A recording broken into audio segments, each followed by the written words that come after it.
안녕하세요. 사중고 첫 시간입니다. 여전히 잘 지내셨죠? 네, 잘 지냈습니다. 여러 가지 일하느라 바쁘게 바쁜 똑같죠, 척하면서 뭐. 네. 바쁜 척하면서 지내고 있어요.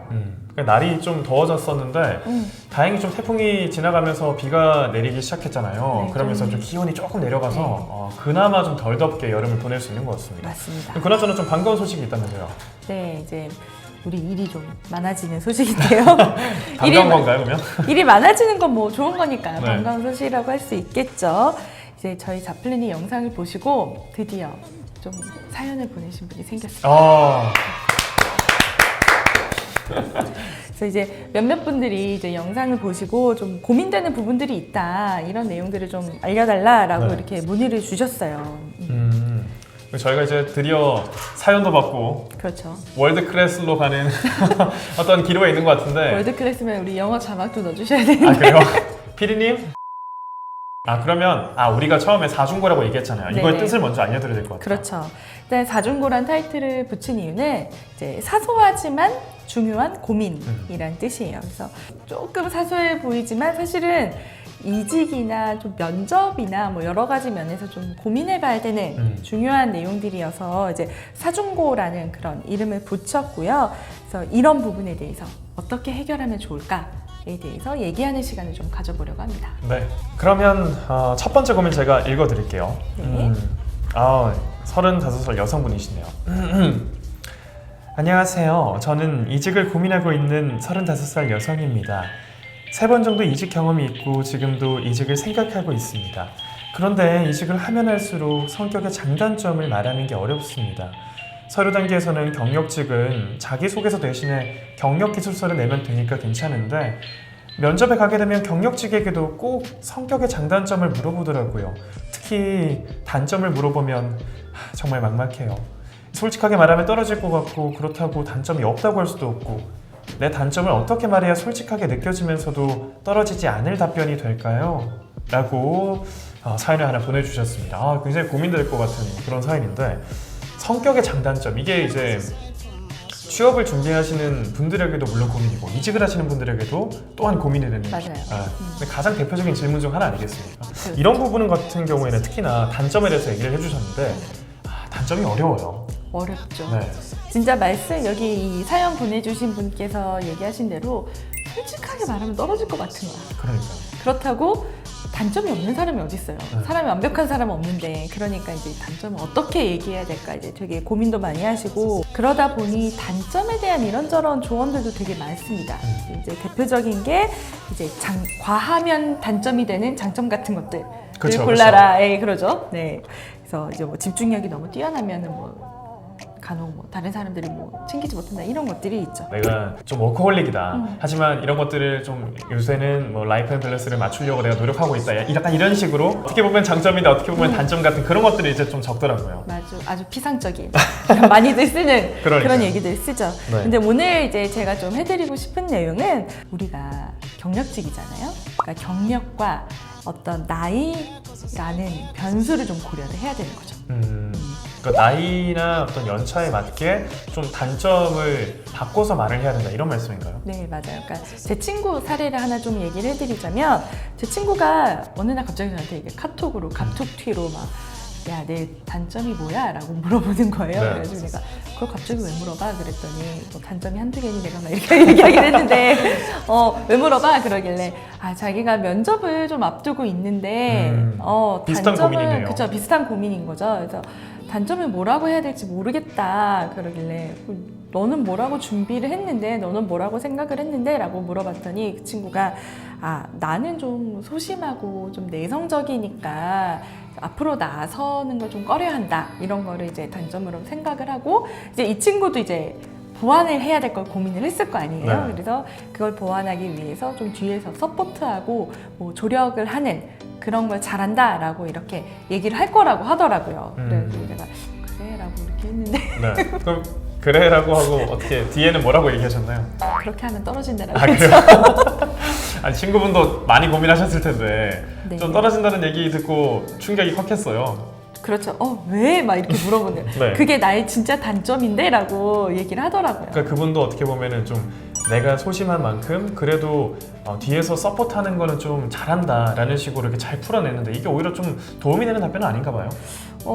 맞는 말이에요. 서포트하고 뒤에서 조력하는 사람이 필요한 건 맞죠. 그 말도 맞지만 이 친구가 제 친구라고 했잖아요. 37이에요. 이렇게 제 나이를 공개하게 되었습니다. 네. 그러니까 이제 제가 올해 37이니까 이 친구도 37인데 이제 여자 나이로 37이면 어디 가면 좀 팀장을 좀 빠르게 달기도 하고 아니면 팀장이 아니다. 좀 보수적인 회사다라고 하면은 어쨌든 중간 관리자 역할을 하고요. 그리고 이 말은 이제 누군가 상사가 하나하나 지시하지 않더라도 어느 정도는 본인이 업무에 그런 책임을 지고 어느 정도는 좀 조정할 수 있는 그런 위치에 있다라고 생각할 수 있는 거죠. 게다가 이 친구가 홍보 대행사에서 일을 해요.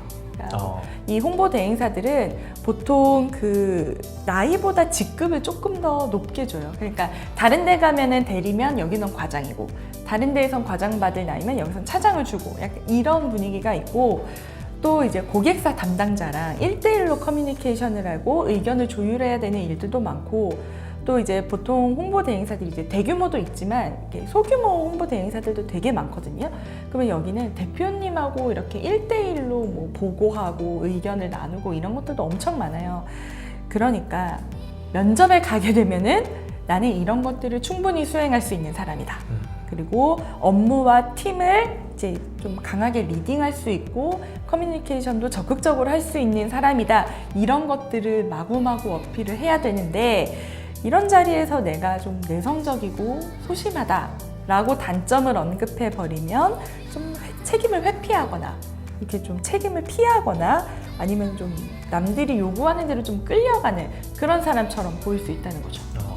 정리를 좀 해보면 연차나 경력이 쌓일수록 특히나 뭐 친구분이 일하시는 홍보대행사 같은 경우에는 더 책임을 져야 할 일이 많고 그렇죠. 그러한 직급에 있는데 네. 서포트를 한다는 거는 조금 그 직급이나 연차에 안 맞다 이렇게 좀 생각이 되네요. 그러니까 아예 신입이거나 좀 주니어 레벨이면 그런 대답이 굉장히 좋을 수도 있어요. 왜냐하면 그 이 일을 수행해 나가는 분들이 뒤에서 쫙 밀어주는 스타일이니까. 그런데 이제 연차가 좀 10년차 이상이 돼버리면은 이런 답변은 약간 어울리지 않는 조금 단점인데 정말로 나를 떨어뜨릴 수 있는 이제 그런 단점이 돼버리는 거죠. 듣고 보니까 진짜 경력이나 연차에 따라서 단점을 조금 바꿔서 적어야 될 필요는 있는 것 같습니다. 네, 맞습니다. 여주님은 뭐라고 얘기를 해주셨어요? 사실 이 친구는 성격이 되게 급해요. 아 그래요? 그래가지고 소심한데 급해요. 그래서 이제 다른 단점이네요. 네, 그래서 뭐든지 좀 빨리 결정이 돼야 돼요.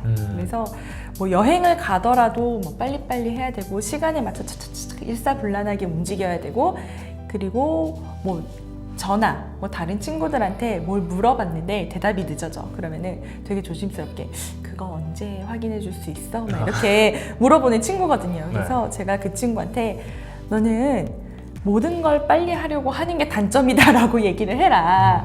그래서 뭐 면접에 가면 이렇게 대답을 해라 이런 거죠. 나는 성격이 좀 급한 편이다. 그래서 팀원들을 좀 체근하는 경향이 있다. 그런데 이것은 좀 일을 좀 빨리 처리하고 홍보 대행사니까 고객사에 요구하는 걸 맞춰줘야 되잖아요. 그러니까 이 고객사의 요구에 좀 대응을 하고 혹시라도 다른 뭔가 이슈가 생기면 그것까지 커버할 시간까지 고려하면은 원래 일정보다 조금 땡겨서 하는 게 좀 안전하긴 하잖아요. 그러니까 이런 면들을 언급을 하면서 내가 좀 이렇게 드라이브를 걸고 좀 체근하는 스타일이다. 그런데 이런 것들을 팀원들이 힘들어하는 걸 좀 알기 때문에 최대한 스케줄을 좀 서로 협의해서 결정하려고 하고 좀 스케줄 배분이나 일의 배분들을 조금 이렇게 합리적으로 하려고 노력하고 있다. 이런 식으로 이제 답변을 하는 게 좋지 않겠냐라고 얘기를 해줬죠. 그러니까요. 그 여진님 말씀처럼 그러니까 드라마 같은 데나 영화 같은 데서 딱 그 여자 이제 과장님이나 어떤 팀장님이 팀장님 네, 이렇게 딱 정장 입고 어디 딱 나갔다 오면서 김대리 근데 그 프로젝트 다 완성했나?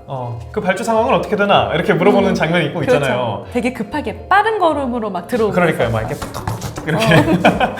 근데 그런 장면을 생각해 보면은 성격이 빠르다는 게 이제 윗선에서 보기에는 더 좋을 수도 있겠어. 어쨌든 일을 좀 빨리 진행을 해야 되는 거니까. 네. 성격이 되게 급하고 막 다른 사람을 채근하는 게 단점이긴 단점이에요. 그런데 일을 추진하고 좀 성과를 빨리 내기 위해서는 반드시 필요한 성격이기도 하거든요. 그렇죠. 그래서 이런 점을 좀 그런 식으로 바꿔서 얘기를 하면 뭐 면접을 볼 때는 충분히 어필이 될 수 있는 그런 그렇죠. 뭐 장점이 또 될 수도 있을 것 같아요. 임원분들이나 사장님들 중에 일을 빨리 하는 거 싫어하시는 분들 없어요. 그러니까 같은 돈 주고 일은 그렇죠. 많이 하는 게 좋으니까요. 그러니까요. 그러면 친구분의 사연은 이렇게 좀 해결이 됐고 우리 고민을 보내주신 분은 어떻게 좀 해결하면 될까요? 일단 35세 여성이라고 하셨잖아요. 그러니까 뭐 중간에 공백이 없다면 경력은 한 10여 년 정도 될 거라고 예상이 돼요. 그러니까 뭐 학교를 좀 일찍 졸업하셨거나 혹은 반대로 좀 늦게 졸업을 하셨다면 뭐 플러스 마이너스 2년 정도는 되겠죠. 근데 이제 이분이 어떤 일을 하시는지는 우리가 정확히 지금 사연에서 확인할 수 없기 때문에 뭐 어느 정도 그 연차에서 어느 정도의 권한이나 책임이 있는지는 사실은 정확히 말씀드리기는 어렵습니다. 그래서 이 부분을 이제 사연 보내주신 분께서 좀 스스로 판단을 하셔야 될 것 같고요. 그리고 나서 이제 자기의 성격을 장단점으로 구분하지 말고 그냥 생각나는 대로 한번 적어보는 거예요. 아, 내 성격은 어떻다 이렇게? 네, 그러니까 뭐 장점, 단점으로 구분하지 말고 그냥 생각나는 대로 적어보고 그리고 나서 그 중에서 이제 우리가 알고 있는 것처럼 좀 과하면 단점이 되는 그런 장점들을 한번 고민해보는 거죠. 이제 아까 이제 제 성격 급했던 친구, 네. 이 친구 같은 경우는 자기의 단점에 좀 몰입을 하다 보니까 소심하다라는 걸 골라냈는데 그게 아니라 좀 넓게 본인의 성격을 조금 넓게 봤다면 아까 급한 성격 이런 것들을 좀 잡아서 좀 전략적으로 사용할 수가 있는 거죠. 그러니까 성격들을 여러 가지 좀 나열을 해놓고 뭐 친구분이랑 아마 지금 거의 뭐 일하신 지가 비슷하니까 그렇죠. 뭐 연차나 직급이 어떻게 되시는지를 또 확인을 해보고 그거에 맞는 또 단점으로 쓸 수 있는 것들을 찾아서 네, 이거를 약간 장점처럼 이렇게 버무려서 사용을 하는 이런 말씀이시죠? 네, 맞습니다. 그리고요, 좀 잊지 마셔야 할 것들은 이 성격이 좀 업무 수행과 연관이 있어야 된다는 거죠. 성과에 연관이 있어야 되는 거예요. 그래서 이제 업무 상황에서 성격이 어떻게 도움이 되는지, 그러니까 단순히 저는 성격이 급한 게 단점이에요 라고 이렇게 말을 해버리면 그래서 뭐 라고 될 수 있으니까 성격이 급해서 좀 채근을 하지만 이게 다 일을 잘하기 위해 하다 보니 이렇게 만들어진 거다 라는 식으로 이 업무 성과와 좀 연관을 해서 설명할 필요가 있고요. 그래서 그 앞뒤 연결고리 세팅을 좀 잘해줘야 돼요. 어떤 분들은 이 성격의 장단점 할 때 정말 나의 순수한 단점을 되게 고민을 하시는 게 아니라 업무 상황에서 업무에 영향을 주는 이런 것들을 좀 염두하시면서 말씀을 하셔야 될 것 같습니다. 네. 고민을 보내주신 분의 이야기를 오늘 처음 나눠봤습니다.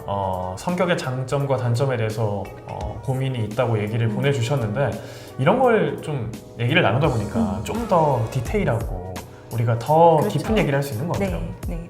맞아요. 그러니까 저도 그렇게 생각을 하는 게 이제 우리가 계속 그 강좌 영상을 찍었었잖아요. 네. 그러니까 그 강좌 영상은 좀 수학의 정석 같은 느낌. 원리와 원칙에 대한 그쵸. 그런 느낌이었다면 이 사중고 시리즈는 좀 실전편, 뭐 킥, 뭐 필살기 약간 이런 느낌이라고 보시면 좋을 것 같아요. 네.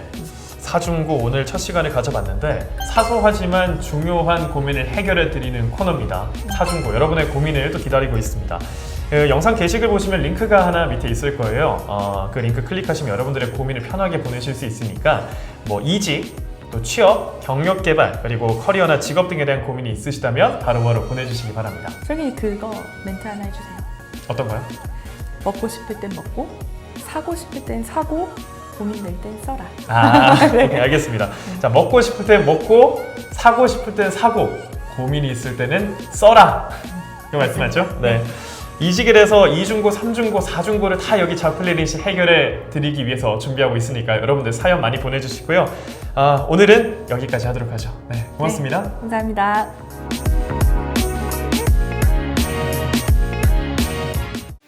짜잔! 여러분, 앞 얘기 궁금하시죠? 자플래닛 강좌에 오시면 취업과 관련한 정보 다양하게 확인하실 수 있습니다. 그리고 오늘 영상 재밌게 보셨다면 좋아요, 구독 꼭꼭 눌러주세요. 그럼 안녕!